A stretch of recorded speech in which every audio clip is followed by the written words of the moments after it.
Moïse regarda çà et là, et voyant qu'il n'y avait personne, il tua l'Égyptien. Exode 11, 12. Lorsqu'il sortit le second jour, Moïse vit 2 Hébreux qui se battaient. Il dit à celui qui avait tort, « Pourquoi frappes-tu ton frère ?» L'Hébreu répondit, « Qui t'a fait prince et juge sur nous? Veux-tu me tuer comme tu as tué l'Égyptien ?» Et Moïse eut peur. Exode 2, 13, 14. Il venait d'être atteint en plein cœur par l'une de ces flèches qui semblent lancées par la main de Dieu.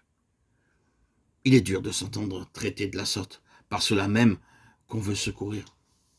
Et cependant, nous devrions rechercher ces rudes vérités plutôt que de les craindre, si nous voulons vraiment soumettre nos vies à celui qui les rendra sans reproche. Car nous ne nous voyons pas nous-mêmes. Quiconque ne peut supporter un autre point de vue que le sien n'atteindra point le sommet où, avec Dieu, il verra les choses d'ici-bas comme l'Éternel les voit. Si Moïse était justifié à ses propres yeux du meurtre de l'Égyptien, ce fut pour lui un dur réveil. Pour cet homme qui vidait une querelle personnelle, point de différence entre lui et Moïse, lequel voulait délivrer Israël, c'est que les autres voient les moyens employés, moyens charnels ou mondains, et ne discernent pas l'idéal poursuivi.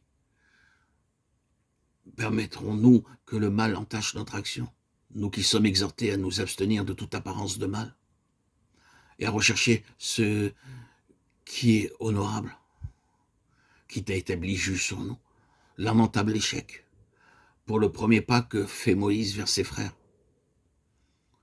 Bénissons Dieu pour nos échecs et pour ses rudes réveils. Il vaut mieux qu'ils se produisent au début de la carrière qu'au soir de la vie, et d'avoir vécu jusqu'à la fin dans de vaines illusions sur nous-mêmes et sur les autres. Il vaut mieux avoir ces réveils lors des premiers pas au service de Dieu plutôt que d'arriver devant le tribunal de Christ sans voir accepter la vérité sur soi-même et de perdre la récompense. 1 Corinthiens 3, 15. Moïse, effrayé, s'enfuit. Il s'enfuit et ne s'arrête qu'à Madian. Le voici désormais étranger et voyageur ici-bas. Du jour au lendemain, quel changement! En son cœur, il avait déjà fait son choix. Dieu réalise celui-ci de façon inattendue. Le palais égyptien est bien loin et il n'y a plus qu'un étranger dans le désert. Cette expérience de la vie de Moïse a sa contrepartie dans la nôtre. Seulement ils sont nombreux les enfants de Dieu auxquels il faut des années pour découvrir leur complète impuissance au service du Seigneur. Bien qu'ils sachent qu'on ne les écoute pas et que parfois même les auditeurs leur demandent « Qui vous a établi juge sur nous ?»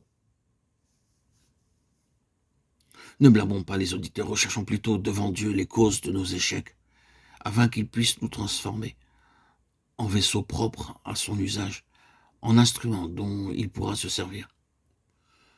Ne blâmons pas les auditeurs, recherchons plutôt devant Dieu les causes de nos échecs, afin qu'il puisse nous transformer en vaisseau propre à son usage, en instrument dont il pourra se servir.